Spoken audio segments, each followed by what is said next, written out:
What happens when a Formula One team that lives and breathes pressure starts turning on itself? When public support begins to fracture, and even the man who once backed you to the top starts to look elsewhere? Welcome to Ferrari's 2025 season, a boiling pot of expectations, missed opportunities, and now, open questioning of Fred Vasseur's leadership from someone who used to shape the team's public voice. Stick around, because what we're about to reveal isn't just about one man. It's about a system that might be cracking from the inside. Fred Vasseur didn't inherit a dream machine. When he arrived at Ferrari, the team was messy, emotional, and reactive. Classic Ferrari in crisis mode. And for a while, his calm, methodical approach seemed to be the answer. By the end of his first season, they'd secured a race win and nearly snatched second place in the constructors' standings. Not bad for a team coming off rock bottom. Expectations skyrocketed from there. 5 wins in 2024. A massive signing in Lewis Hamilton. The vibes sky high. But now, we're staring at a very different Ferrari. After 10 races in 2025, the potential Vasseur keeps talking about is looking more like a mirage. The SF25 isn't just underperforming. According to Leclerc and Hamilton, there's nothing left to unlock. No magic setup, no miracle fix. And that's where former Ferrari media consultant Roberto Boccafogli finally snapped. Speaking on the Race podcast, Boccafogli called out Vasseur for sticking to the same tired lines race after race. We're extracting potential. There's more to come. We just need to unlock it. But after half a season of stumbles, disqualifications, and strategy head-scratchers, even Ferrari's own drivers are publicly disagreeing. They're saying what fans are thinking: this car's just not good enough. And the silence from Ferrari's technical side? Deafening. Behind the PR smiles, the tension is thick. And Boccafogli didn't mince words. Ferrari looks fractured. The press is under fire. The team's communication is unclear. And Vasseur, the man brought in to lead the rebuild, suddenly seems isolated, carrying the burden of defending everything alone. It all came to a head in Canada when Vasseur blamed the Italian media for destabilizing the team. A bold move, and one that's only stirred more backlash. Is it our fault now? Boccafogli asked rhetorically. Is the media the reason the car doesn't work? Even more telling, Ferrari's sister motorsport division just pulled off a historic 3rd consecutive win at Le Mans. While the F1 squad flounders, Ferrari's endurance team is thriving. Organized, efficient, and united. And John Elkann, Ferrari's top man and Vasseur's original backer, he praised them publicly, not Vasseur's F1 team. That alone sent a message. Now insiders are pointing to the upcoming rounds in Austria and Silverstone as critical. Not just for points, but for Vasseur's future. The rumors, the rival teams, the whispers in the paddock, it's all been building toward one moment.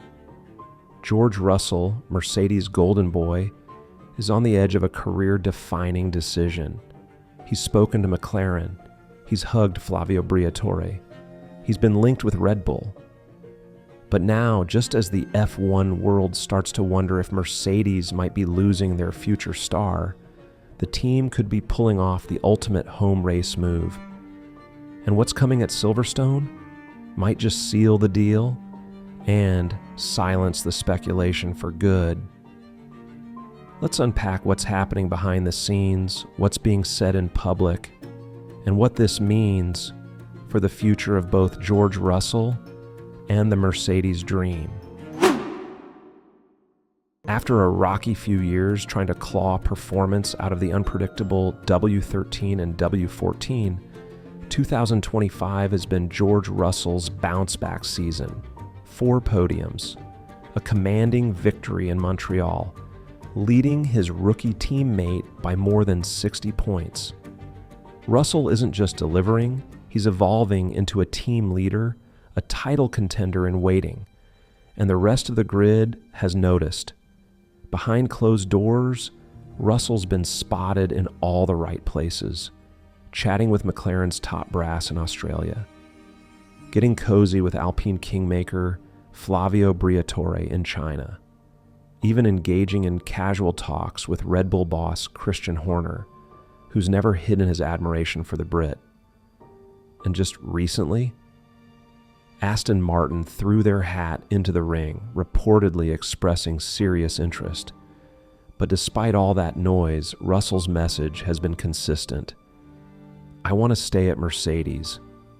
He's not bluffing. He knows the game, and he knows where he wants to be when the 2026 rule revolution hits. So why the delay? Why hasn't Mercedes locked him down already? Here's where the timing gets interesting. Russell's current contract is set to expire at the end of this season. With Hamilton already jumping ship to Ferrari for 2026, many expected Mercedes to fast-track a new deal for George.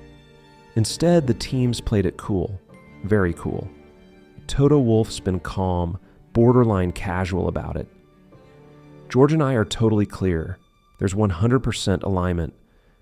But now, a well-sourced report out of Germany claims the wait might be over, and Mercedes could be saving the announcement for the ultimate stage, his home Grand Prix at Silverstone. Why Silverstone? Simple. It's symbolic, it's strategic, and it's guaranteed to make headlines. The British Grand Prix is where Mercedes can turn a contract renewal into a moment, a statement that their future is secured and their faith in George Russell is unshaken. Just like they did at Monza in 2023, when they signed both Hamilton and Russell to extensions. Just like Ferrari did when they unveiled Charles Leclerc's deal at Monza. These things aren't accidents. They're calculated, high-impact plays. And if Mercedes announce a new Russell deal at Silverstone, they'll remind the paddock of two things. Russell isn't going anywhere. The rebuild starts with him.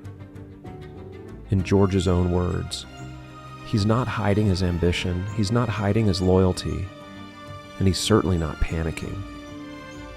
I feel I'm driving better than ever. I'm ready to fight for a world championship. Why would you want to change something that's working? He's taking it week by week, not desperate, just focused. And despite all the links to Verstappen, he's kept it classy. Why wouldn't teams be interested in Max? That's understandable. Russell knows the business, but more importantly, he knows he belongs. We always talk about speed, records, and raw talent when debating the greatest F1 drivers of all time. But what if we've been looking in the wrong place all along? Toto Wolff, the man who helped turn Lewis Hamilton into a living legend, just dropped a truth bomb that flips the whole GOAT conversation on its head. Forget the highlight reels for a second.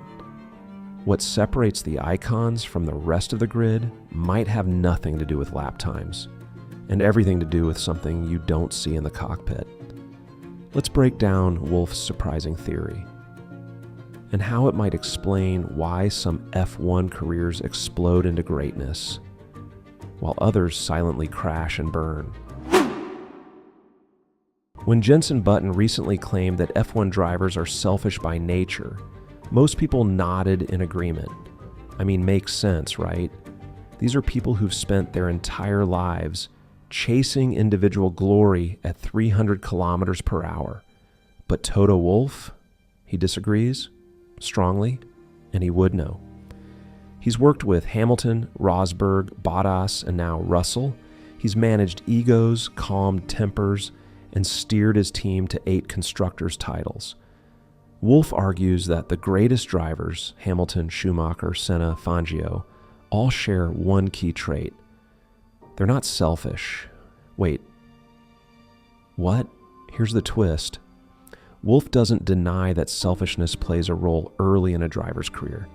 He even says most of them are shaped by a kind of childhood trauma, thrown into go-karts at 6 years old, told to be fearless, fast, and alone. They learn early. If you don't fight for yourself, no one will.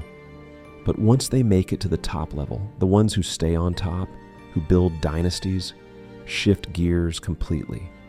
They become team players. They build relationships. They earn trust.